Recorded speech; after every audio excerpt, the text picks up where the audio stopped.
There are only a handful of companies that are able to own their product market. When you see the word razor, one of the first thing that comes to your mind is Gillette.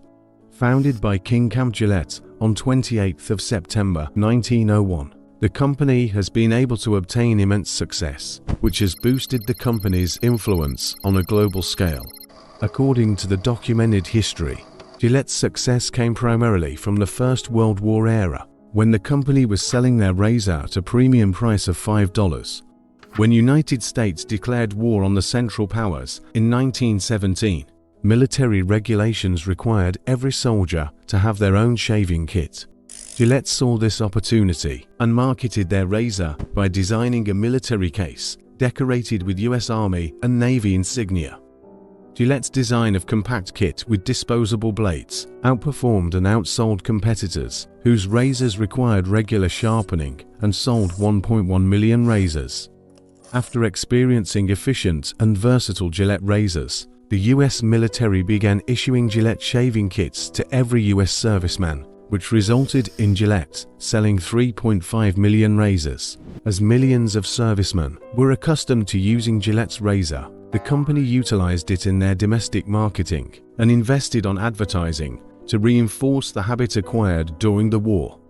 The cunning plan worked well, and Gillette had sold above 35 million razors before Second World War. As a result of the Second World War, many markets were closed off. German and Japanese forces expropriated the company's plants and property, and Gillette's plants in Boston and London were partially converted for weapons production. In 1942, War Production Board ordered Gillette to dedicate its entire razor production and most blade production to the US military, where servicemen had been issued 12.5 million razors and 1.5 billion blades. Gillette also assisted the US Army in military intelligence by producing copies of German razor blades for secret agents venturing behind German lines so that their identities wouldn't be compromised by their shaving equipment. The company also manufactured razors that concealed money and escape maps in their handles, and magnetic double-edged blades that prisoners of war could use as a compass. After the war came to an end, Gillette began to quickly ramp up production and invested millions of dollars in advertisements. This is a 1950s TV commercial for Gillette's blue blades. Look sharp, feel sharp, be sharp and listen, mister. How are you fixed for blades? Do you have plenty? How are you fixed for blades? You better check. Please make sure you have enough, 'cause a worn out blade makes shaving mighty tough.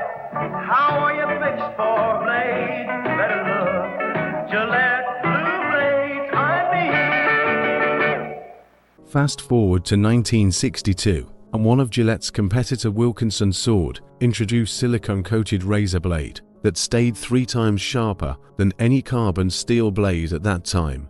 Wilkinson's introduction took Gillette by surprise, and the company struggled to respond as its smaller rivals, Schick and the American Safety Razor Company, came out with their own stainless steel blade. Being one of the largest razor and blade industry, Gillette had also discovered the method of producing coated stainless steel blades that Wilkinson Sword was using and managed to patent it before Wilkinson did. As the patent was now registered by Gillette, the English company Wilkinson Sword ended up having to pay royalties to Gillette for the stainless steel blades it brought to market. In 1974, the French Societe Bic introduced the world's first disposable razor. The razor was first brought to the market in Greece, where it sold well. Gillette hurried to develop their own disposable razor before Bic could bring their razor to the United States. Gillette designed a single-blade razor similar to Bic's, but soon abandoned the concept in favor of a razor that was essentially a tractor cartridge, molded into a blue plastic handle.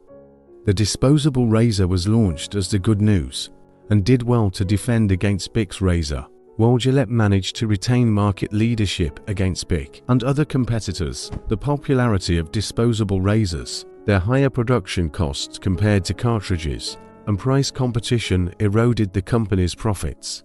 Gillette had at first hoped that disposables would take no more than 10% of the total razor and blades market, as they were expecting their flagship razors to outperform the disposable ones. But by 1980, disposables accounted for more than 27% of the world shaving market in terms of unit sales and 22% of total revenue. Gillette's success at disposable market came with the cost of low flagship razor sales. In 1990, Gillette attempted to purchase Wilkinson Swords US and non-European operations with the hope of monopolizing the US market, but the Department of Justice prevented the sale of Wilkinson's US assets to prevent a significant reduction in competition by eliminating one of the top 4 blade suppliers. In 2005, Procter & Gamble announced plans to acquire Gillette for more than $50 billion, which would position P&G as the world's largest consumer products company. The deal was approved by the Federal Trade Commission. Gillette introduced the world's first 5-blade razor called the Fusion, marking the company's first launch to the P&G acquisition. By 2010, the Fusion was the world's highest-selling blade and razor brand, reaching $1 billion in annual sales faster than any prior P&G product. The desire to release ever more expensive products, each claiming to be the best ever, had led Gillette to make disputed claims for its products.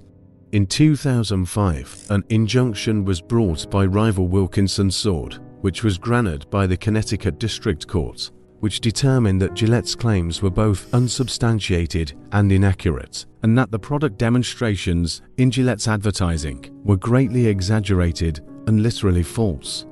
While advertising in the United States had to be rewritten, the court's ruling did not apply in other countries. If you've been on YouTube since 2012, you might have seen a promotional video of Dollar Shave Club at least once. Dollar Shave Club offered 3 membership plans, which can be upgraded or downgraded at any time. The membership service was launched in March 6, 2012, via a YouTube video that went viral. The YouTube video attracted an unanticipated amount of traffic, which crashed the company's server in the first hour. A few years later, in 2015, Gillette launched a subscription service called Gillette Shave Club and later filed a lawsuit against Dollar Shave Club for patent infringement.